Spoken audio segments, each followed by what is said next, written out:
পুজো তো চলে এসছে, হাতে গোনা আর কিছুদিন বাকি। তো সেই জন্য শপিং করা শুরু করে দিয়েছি। আরও সবার হয়তো কেনাকাটি শুরু হয়ে শেষও হয়ে গেছে, আমার তো সবে শুরু হয়েছে। তো চলো দেখা যাক পার্সেলে কি আছে। অনেকক্ষণ ধরে টানা হিচড়া করছিলাম এই পার্সেলটা, কিন্তু আমি না সত্যি বলতে ছিঁড়তেই পারছিলাম না, এতটাও গায়ের জোর নেই আমার। যাই হোক, টানা হিচড়া করার পরে তারপরে একটা ছুরি নিয়ে এসেছি, এটা আমার পেন্সিল কাটার ছুরি। তো এই ছুরিটা দিয়েই কেটেছি। যতই হোক, যুগেরও বুদ্ধি আমার, একটা জিনিস দিয়ে দুটো তিনটে কাজ করে ফেলি।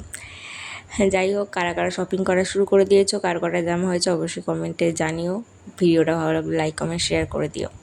তো এটার সাথে একটা কার্ড দিয়েছিলো, কার্ডের মধ্যে লেখা ছিল আমি 100 টাকা ক্যাশব্যাক পাবো, কিন্তু আমি পাইনি।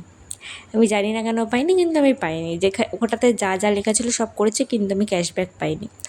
তো আমি জামা কাপড় কিনে নিয়ে মেয়েটা কালার কিনেছি, কালারটা আমার খুব দরকার ছিল, কারণ এটা আমি অফলাইনে কোথাও খুঁজে পাচ্ছি না। কারো জানা থাকলে যে এই কালারটা কোথায় পাওয়া যায় তো অবশ্যই আমাকে কমেন্টে জানিও, খুব উপকৃত হব আমি এটা জানতে পারলে।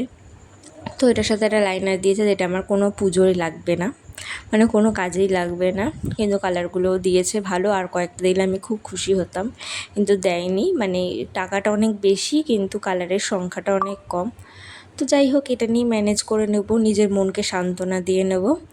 আর কারা কারা শপিং করা শুরু করে দিয়েছো, কয়টা জামা হয়েছে অবশ্যই কমেন্টে জানাতে পারো। আর লাইক কমেন্ট শেয়ার, চ্যানেলটিকে সাবস্ক্রাইব করতে একদম ভুলো না।